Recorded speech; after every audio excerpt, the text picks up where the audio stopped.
ಕೊಟ್ಟಾಗ ಜೇಜಿ ಬಂದಿಲಾಗಿದ್ರು. ಅವ್ರಿಗೆ ನಿನ್ನ ರಾತ್ರಿಯಿಂದ ಊಟ ನೀರ ಕೊಡದೇ ಇರೋದು ಮಾನಸಿಕವಾಗಿ ತ್ರಾಸ ಕೊಟ್ಟರೆ, ಹಿಂಗಾಗಿ ಅವ್ರ ನೋಡಿಕೊಳ್ಳೆ ಅನಿಸ್ತಾ ಇದೆ. ಹಿಂಗಾಗಿ ಈ ಸರ್ಕಾರ ಕೊಲೆಗಡಕ ಸರ್ಕಾರ ಅನ್ನೋದನ್ನ ಮತ್ತೆ ಪ್ರೂವ್ ಮಾಡಿದ್ದದ. ಒಬ್ಬ ಶಾಸಕನ್ನ ದರೋಡೆ ಮಾಡಿದಂಗ, ರೇಪ್ ಮಾಡಿದಾರ್ಗತ್ತೆ ಅಥವಾ ಏನೋ ಒಂದ್ ದೊಡ್ಡ ಗುಣ ಮಾಡಿದಾರ್ಗತ್ತೆ ಅರ್ಧ ಗಂಟೆಗೆ ಅವ್ರ ಇಲ್ಲಿಗೆ ವಾದ ಮುಡಿಸೋದು ಒಂದ್ ಸ್ವಲ್ಪ ಹೊರಗಿಂದ ಕೇಳಿದ್ನ. ಅರ್ಧ ಗಂಟೆ ಒಳಗ ಒಂದೊಂದು ಸ್ಟೇಷನ್ಗಿಂದ ಒಂದೊಂದು ಸ್ಟೇಷನ್ಗೆ ಹೋಗೋದು, 10-15 ಸ್ಟೇಷನ್ಗೆ ಹೋಗೋದು ಅಂತಂದ್ರೆ ಏನಿದೆ ಪದ್ಧತಿ ಅದ, ಕಾಯ್ದೆ ಅದ. ಇವಾಗ 3 ಜಿಲ್ಲೆ ಅಡ್ಡಾಡಿದ್ರು. ಏನ್ ಕಾರಣ ಅಂತ ಇದು ಕಾಂಗ್ರೆಸ್ ಸರ್ಕಾರ ದೇವಾಡಿಪ್ಪ ನಾವು ಮಾಡೋರನ್ನ ಆ ಮಟ್ಟಕ್ಕೆ ಬಂದ್ಬಿಟ್ಟಿದ್ದಾರೆ. ಹೌದು, ನಿಶ್ಚಿತವಾಗಿ ನೋಡ್ರಿ, ವಿಧಾನಸೌಧ ಎದಕ್ಕದ ಸಮಸ್ಯೆಗಳನ್ನ ನಿವಾರಣೆ ಮಾಡ್ಲಿಕ್ಕದ.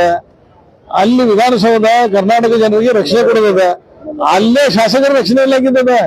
ನಿಮಗೆ ಹೇಳಿ, ಅವ್ರು ಯಾರ್ಯಾರು ಇವ್ರ ಮೈ ಕೈ ಮಾಡಿದಾರ, ಹಲ್ಲೆ ಮಾಡಿದಾರ, ಅವ್ರದ್ದು ಇನ್ನೂ ತನಕ ಅರೆಸ್ಟ್ ಇಲ್ಲ. ಯಾಕೆ ಅರೆಸ್ಟ್ ಇಲ್ಲ? ಅವ್ರನ್ನ ಏನು ತಗೊಂಡಿದ್ದಾರೆ? ಅವ್ರ ಸೆಕ್ಷನ್ಗಳು ಹಾಕಿ ತೋರಿಸ್ಬೇಕು. 8 ಗಂಟೆಗೆ ಅರೆಸ್ಟ್ ಮಾಡಿದಾರೆ ತೋರಿಸ್ಬೇಕು. CC ಕ್ಯಾಮ್ರಾನಾಗ ಯಾರ್ಯಾರು ನೋಡ್ದಾರ ಅನ್ನೋದು ಗೊತ್ತಿದ್ದಲ್ಲ ನಮ್ಗ. ನಮ್ಮ ಕಡೆಯಿಂದ ಬುಟ್ಟಿಂಗ್ ಅದಾವ ತಗೊಂಡು ನಾವು. ಮತ್ತೆ ತೆಲಿಗೆ ಪೆಟ್ಟಾಗಿದ್ದು, ತಲೆ ಮಿಸಾಗ್ತೈತೆ ಅಂತ ಹೇಳಿದ್ರೆ ಸ್ಕ್ಯಾನಿಂಗ್ ಮಾಡಿಲ್ಲ, ರಕ್ತ ಬರೋದಿದ್ರೆ ಸ್ಕ್ಯಾನಿಂಗ್ ಮಾಡಿಲ್ಲ. ಯಾಕಂದ್ರೆ ಸತ್ತು ಹೋಗ್ಬೇಕು. ಒಬ್ರು ಯಾರನ್ನೋ ಒಬ್ರು ಅರೆಸ್ಟ್ ಮಾಡಿದ್ರೆ ಮೊದಲು ಹೋಗಿ ಹಾಸ್ಪಿಟಲ್ಗೆ ಹೋಗಿ ಚೆಕ್ ಮಾಡಿ ಆಮೇಲೆ ಇದನ್ನ ಮಾಡ್ತಾರ. ಇವ್ರು 12-16 ತಾಸ ನೀವು ಹಾಸ್ಪಿಟಲ್ ಹೋಗಿದಿಲ್ಲ ಅಂತಂದ್ರೆ ಇದ್ರ ಅರ್ಥನು ಅವ್ರು ಸಹಿಬೇಕು. ತಲೆ ನುಸಾತೈತಿ, ತಲೆಯಿಂದ ರಕ್ತ ಬರತೈತಿ, ಆದ್ರೂ ನೀವು ಅವ್ರನ್ನ ಇದು ಮಾಡೋದಿಲ್ಲ, ನೀರು ಕೊಡೋದಿಲ್ಲ, ಊಟ ಕೊಡೋದಿಲ್ಲ.